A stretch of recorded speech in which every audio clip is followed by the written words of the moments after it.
नमस्कार दोस्तों, मैं अर्चना। आज मैं आपको कार्तिक मास महात्म्य की कथा नंबर 14 सुनाने जा रही हूँ। तो चलिए शुरू करते हैं। हे राजन, इस प्रकार उसको धर्म पूर्वक राज्य करते देखकर देवता शुद्ध हो गए। उन्होंने देवादिदेव भगवान शंकर का मन में स्मरण करना प्रारंभ कर दिया।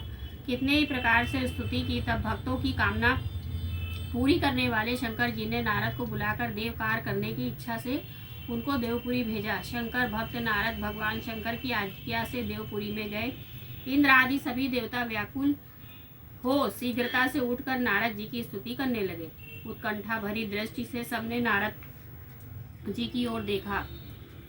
अपने सब दुखों को कहकर उन्हें नाश करने की प्रार्थना की। नारद जी ने कहा, मैं सब कुछ जानता हूँ, इसलिए अब मैं दैत्यराज जलंधर के पास जा रहा हूँ। ऐसा कहकर देवताओं को आश्वासन देकर नारद जी जलंधर की सभा में आए। जलंधर ने नारद जी के चरणों की पूजा कर हंसते हुए कहा, हे ब्राह्मण, कहिए आप कहाँ से आ रहे हैं? कहाँ कहाँ पर आपने क्या क्या देखा है? यहाँ कैसे आए हैं? मेरे योग जो सेवा हो उसके लिए मुझे आज्ञा दीजिए। जलंधर के इस प्रकार के वचन सुनकर नारद जी प्रसन्न होकर बोले, हे दानवराज महाबुद्धिमान जलंधर, तुम धन्य हो, क्योंकि इस समय सब रत्नों के भोक्ता तुम ही हो। हे दैत्य श्रेष्ठ, अब आप आगमन के कारण सुनिए, जिसके लिए मैं आज यहाँ आया हूँ। हे दैत्यराज, मैं स्वेच्छा से कैलाश पर्वत पर गया था, जहाँ 10,000 योजनाओं में कल्पवृक्ष का वन है। वहाँ पर मैंने सैकड़ों कामधेनुओं को घूमते हुए देखा तथा ये भी देखा कि वह वन चिंतामणि से प्रकाशित परम दिव्य अद्भुत और सब स्वर्णमय है। मैंने वहाँ पार्वती के साथ स्थित शंकर जी को भी देखा, जो सर्वांग सुंदर गौर वर्ण त्रिनेत्र और मस्तक पर चंद्रमा धारण किए हुए हैं।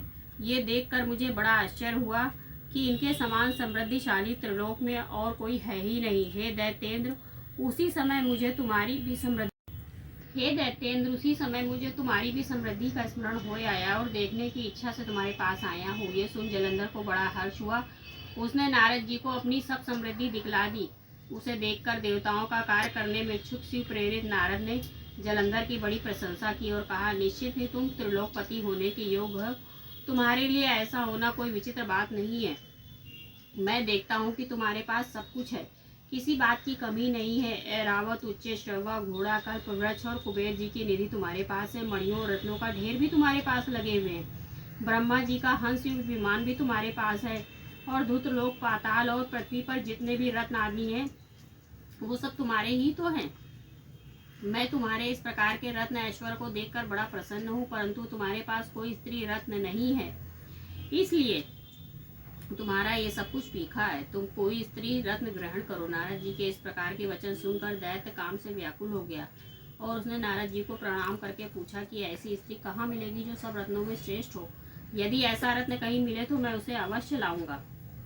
देवर्षि नारद बोले, ऐसा रत्न कैलाश पर्वत पर योगी शंकर के पास ही है। उनकी सर्वांग सुंदरी पत्नी देवी पार्वती बहुत ही मनोहर है। उनके समान सुंदरी मैंने आज तक नहीं देखी। शंकर से पढ़कर समृद्धिवान दूसरा कोई नहीं है। उसके इस रत्न की महिमा वहाँ तीनों लोकों में कहीं पर भी नहीं है। तभी